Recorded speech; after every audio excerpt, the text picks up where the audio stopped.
Olá, tudo bem?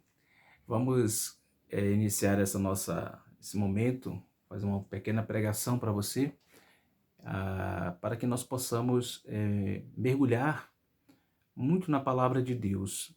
Essa palavra aqui foi inspirada para que você possa vivê-la, experimentá-la a cada dia da sua vida. Eu sou o Padre Fábio, né, sou consagrado na comunidade de Aliança Shalom, como alguns de vocês já me conhecem. E vamos partilhar com você a palavra de Deus. O que Deus tem para falar para nós, cada um de nós. Mas antes, eu quero, junto com você, pedir o auxílio do Espírito Santo e a esposa do Espírito que nos ajude a viver esse momento da partilha da palavra, desse momento de pregação. Vinde, Espírito Santo, enchei os corações dos vossos fiéis e acendei neles o fogo do vosso amor. Enviai, Senhor, o vosso Espírito, e tudo será criado, e renovareis a face da terra. Oremos. Ó Deus, que instruíste os corações dos vossos fiéis com a luz do Espírito Santo, fazei que apreciemos retamente todas as coisas, segundo o mesmo Espírito, e gozemos sempre de sua consolação. Por Cristo, Senhor nosso. Amém. Queridos, vamos meditar em cima da passagem bíblica de Mateus, capítulo 10, de 28 a 33, que tem na Bíblia de Jerusalém o tema falar abertamente e sem medo. Então vamos acompanhar esse texto. Não temais os que matam o corpo, mas não podem matar a alma. Temei antes aquele que pode destruir a alma e o corpo na geena. Não se vendem 2 pardais por um assé? E, no entanto, nenhum deles cai na terra sem o consentimento do vosso Pai. Quanto a vós, até mesmo vossos cabelos foram todos contados. Não tenhais medo, pois valeis mais do que muitos pardais. Todo aquele, portanto, que se declarar por mim diante dos homens, também eu me declararei por ele diante de meu Pai que está nos céus. Aquele, porém, que me renegar diante dos homens, também o renegarei diante de meu Pai que está nos céus. Palavra da salvação. Glória a vós, Senhor.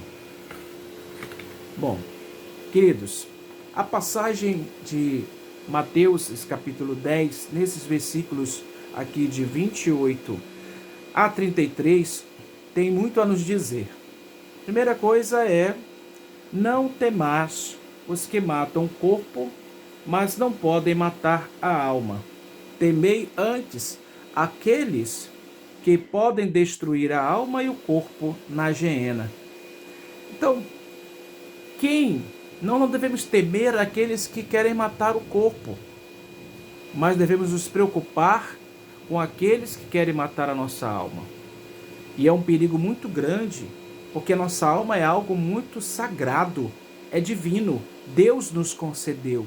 Nós existimos, nós fomos criados e já foi inserido em nós a alma. E por isso nós devemos cuidar desta alma, deste grande dom que Deus nos deu. Cada um de nós somos preciosos aos olhos de Deus. Portanto, cuidado. Tenhamos cuidado, porque nós podemos nos perder nas coisas da vida, nos acontecimentos da vida. Nós vamos deixando guiar por aquilo que estão colocando nas redes sociais, nas emissoras de TV, naquilo que nós assistimos ou escutamos. Vamos direcionando num caminho tortuoso, num caminho que desvirtue e nos tira, desvirtuir, ou seja, tirar da virtude, tirar do caminho de santidade. Então, aqueles que nos atraem com coisas até boas, até maravilhosas, até mais atraentes do que as coisas de Deus, essas coisas não nos levam para o céu, nos levam para a perdição, nos levam para a geena. A geena é o fogo eterno, que está aqui na Bíblia de Jerusalém. significa esse fogo eterno. Nós somos chamados para a eternidade. Nós fomos convidados por Deus, olha só, convidados na liberdade com a qual nós fomos criados. Fomos convidados para ser santos. Deus não impõe nada para nós, mas aquilo que vem do maligno é imposição. É imposição para nós vivermos conforme os bel prazeres da nossa vida, da sociedade, do mundo e daquilo que o demônio quer. Porque aqueles que estão nas mãos do demônio, ó, ele faz o que quer. Sabe um marionete, aquele de boneco de marionete?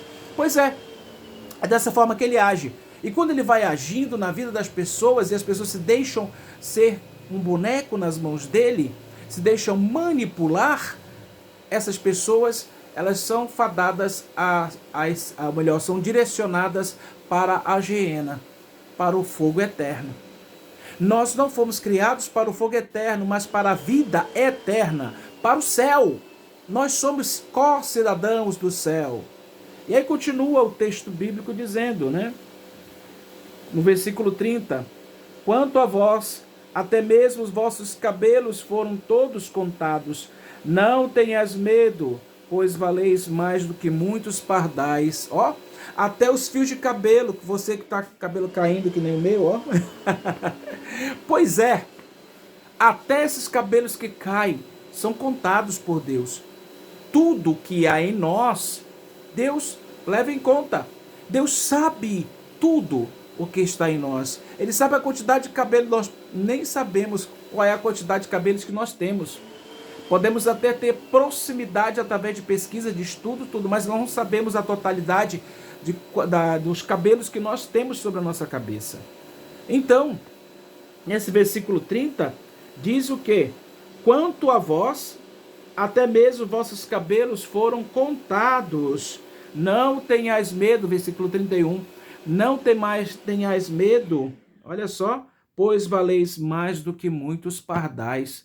Nós valemos muitos aos olhos de Deus. Você vale mais diante de Deus do que muitos da obra criadora de Deus. Nossa humanidade foi criada por Deus e resgatada por Deus ao preço do sangue do seu próprio Filho, para gerar vida e vida em abundância para cada um de nós. Portanto, irmãos, não tenhamos medo de seguir a Cristo.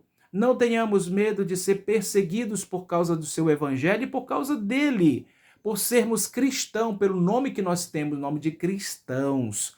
Nós somos filhos e filhas de Deus Altíssimo.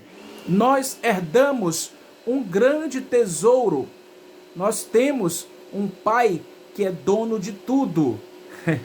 Nós somos muito mais do que milionários, né? Embora nós não tenhamos o dinheiro material, mas nós temos a riqueza do reino de Deus. Veja que beleza maravilhosa, né? E continua ainda no versículo 32. Depois de dizer que nós valemos mais do que muitos pardais, nós valemos muito mais do que todas as coisas que existem, continua dizendo: todo aquele, portanto, que se declarar por mim diante dos homens, também eu me declararei por ele diante de meu Pai que está nos céus. Aquele, porém, que se renegar diante dos homens, me renegar diante dos homens, também eu renegarei diante do meu Pai que está nos céus. Veja que coisa maravilhosa. Se nós abraçamos Cristo, se nós abraçamos a vida de Cristo, se nós abraçamos ser o homem, e quando eu falo homem, estou falando humanidade nova, nós nos configuramos a pessoa de Cristo, Filho de Deus humanado. E uma vez nos configurando a Cristo, Filho de Deus humanado, nós nos tornamos cada vez mais a sua imagem e semelhança, a imagem que ele assumiu, que é a nossa humanidade, mas nós assumimos a imagem do homem, da humanidade santa, perfeita, que busca a perfeição.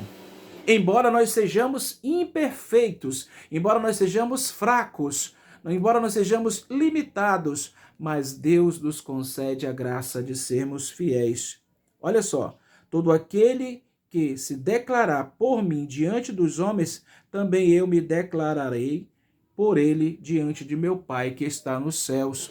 Então é preciso ter um feedback da nossa parte. É preciso ter a nossa ação, a nossa atitude de querer nos declarar em nome dele, assumindo o nosso nome de cristãos, na realidade em que nós vivemos, nos locais onde quer que nós estejamos, nós assumamos a nossa vocação de cristãos.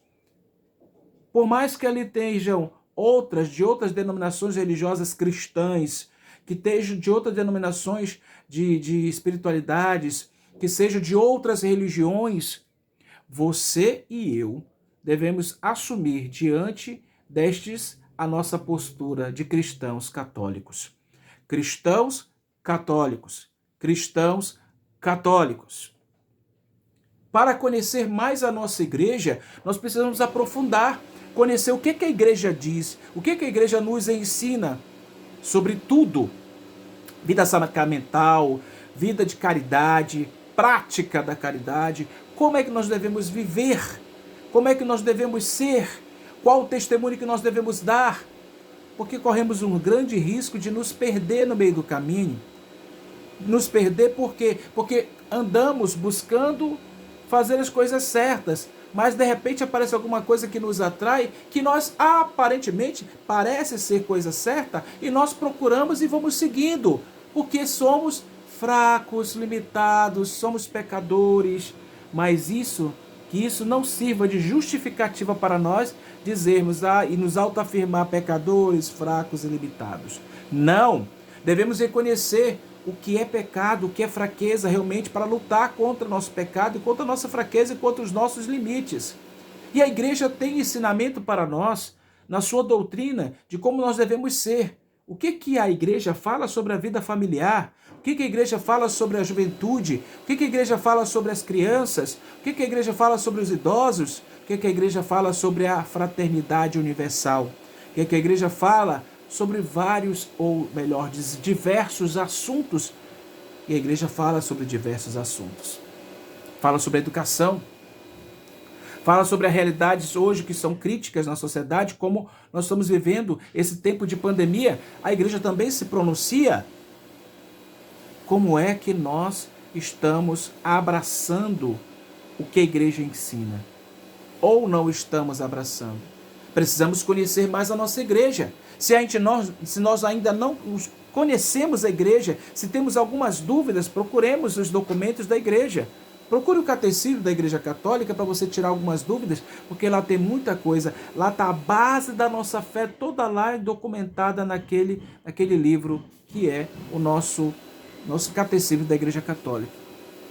Aí no versículo 32, né, diz as 33, ali dizendo, diz assim: aquele, porém, que me renegar diante dos homens, também eu o renegarei diante do meu Pai que está nos céus. Isso é forte. Não podemos renegar o Senhor. Quando alguém pergunta o que você é, qual a sua religião, você tem que dizer: sou cristão católico. Assuma a sua fé. Isso é testemunhar Cristo. Isto é dizer quem você é, a sua identidade, a sua vocação batismal. Quando você deixa de declarar quem você é, você deixa de dizer a sua identidade. Aí você vai ficar simplesmente com a identidade da sua carteira civil, carteira de identidade civil. Só o seu nome ali. Mas o seu nome de cristão é maior do que esse seu nome civil. Embora na sociedade, o que vale mais é a sua carteira de identidade civil.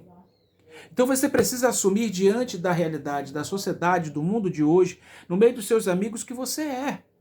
E você, ao assumir com autenticidade o seu chamado cristão, ou seja, quando você se apresenta como eu sou cristão católico, você tem que assumir de fato que você é, não da boca para fora, não simplesmente dizer eu sou cristão para poder dizer para os outros que você é cristão, católico, mas para dizer uma convicção interior, de uma experiência realmente real, de uma vivência da vocação cristã católica, testemunhando a cada dia a sua vocação, o seu chamado a ser membro desta igreja. Aliás, não da igreja, membro de Cristo, porque nós de fato somos membros de Cristo.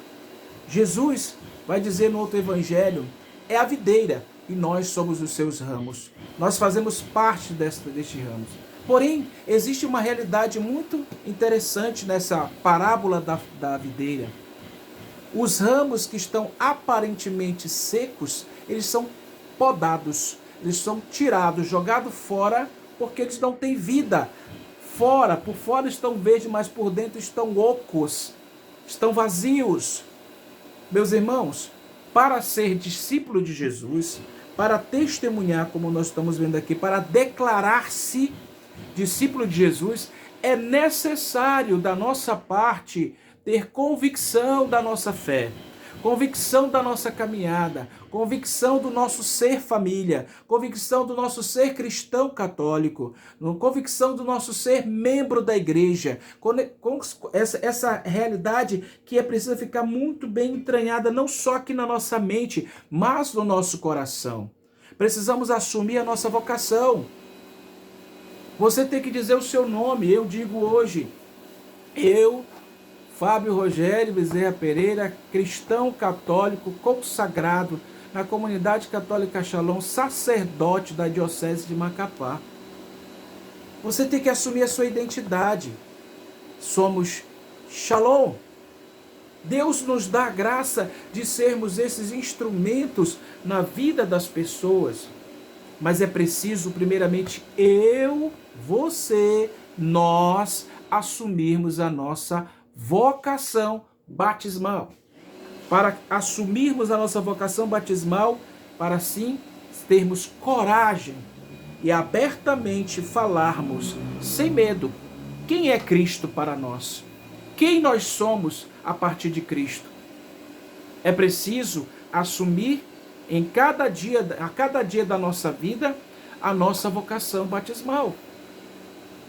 Vou voltar a dizer aqui, não tenhais medo dos que matam o corpo, mas não podem matar a alma. Né? Não matam a alma. Só vai matar a alma se você permitir. E como é que mata a alma, gente? Ninguém consegue matar a alma, não. Sabe como é que consegue se matar a alma? Quando se deixa seguir o caminho errado. Então existem dois caminhos. Você vai andando no caminho reto e de repente aparecem dois caminhos. E você tem que discernir que caminho você quer seguir. O caminho de Cristo, que te leva para a salvação, ou o caminho da escuridão, que te leva à perdição. Esse caminho da perdição é o caminho que vai te levar a tua alma para a geena, ou seja, para a morte eterna. Mas se você quer seguir a Cristo, você vai seguir o caminho para a vida eterna. E saiba que para chegar à vida eterna é preciso passar pela cruz para ressuscitar. Nós temos aqui esse crucifixo da comunidade, que é nosso devocionário. Esse aqui, desse lado da cruz, é o Cristo crucificado. É preciso passar pela cruz. É preciso passar pela cruz para ressuscitar, sair da cruz. Estar na cruz e sair da cruz. Mas é preciso sempre estar nela para poder sair dela. Crucificados e ressuscitados. Meus irmãos, nossa vida cristã, nossa vida de discipulado de Jesus Cristo não está à parte da cruz, está na cruz. Nós estamos crucificados com Jesus. E o discípulo, o autêntico discípulo de Jesus, não morre de qualquer jeito, morre crucificado para ressuscitar com Cristo. Essa é a nossa vocação. Então, não tenhais medo dos que matam o corpo, mas não podem matar a alma. Só conseguem matar a alma, volto a repetir, quando trilham um caminho contrário ao caminho de Cristo. E o caminho de Cristo é esse convite. Carrega a tua cruz cada dia e siga-me. Depois, nós carregando a cruz atrás de Jesus, nos identificando, nos configurando a Cristo, também nos configuramos a Cristo ressuscitado. O Cristo que está na cruz morto é o Cristo que sai da cruz ressuscitado. O túmulo da cruz que mata o pecado do homem, o túmulo da cruz que sai o homem ressuscitado. Nós somos estes homens e mulheres ressuscitados, porque passamos pela cruz. Então deixe-se a cada dia crucificar para que no fim de tudo obtenha a ressurreição. Meus irmãos, Deus é fiel. Deus nos ama profundamente e nos quer amar a cada dia. Por isso ele renova em nós a fé, renova em nós a esperança, renova em nós a caridade. Aqui, do alto da cruz, do Cristo ressuscitado que passou pela cruz, nós vamos vivendo essa experiência de ressurreição. Não temais os que matam o corpo. Não temais os que matam o corpo. Temais aqueles que podem levar a sua alma para o inferno. Nós somos chamados para a vida eterna e não para a morte eterna. A vida começa aqui. Carrega a tua cruz cada dia e siga-me para chegar à ressurreição. Cristo ressuscitado. Cristãos mortos os seus pecados na cruz, mas ressuscitados porque ofertaram a sua vida com Cristo e saem da cruz. Nós somos assim. Esses discípulos amados por Deus, criados por Deus para viver uma vida de santidade. Todos os nossos cabelos estão contados. Nós pertencemos a Cristo. Nós somos de Deus. Portanto, não tenhais medo. Denuncie o que precisa ser denunciado contra o Evangelho. Tudo aquilo que se levanta contra o Evangelho, denuncie. Tudo aquilo que se levanta contra a cruz de Cristo, denuncie. Mas seja você, com a sua própria vida, a testemunha de Cristo ressuscitado. Meus queridos, que Deus abençoe a cada um de vós, em nome do Pai, do Filho e do Espírito Santo. Amém. Shalom.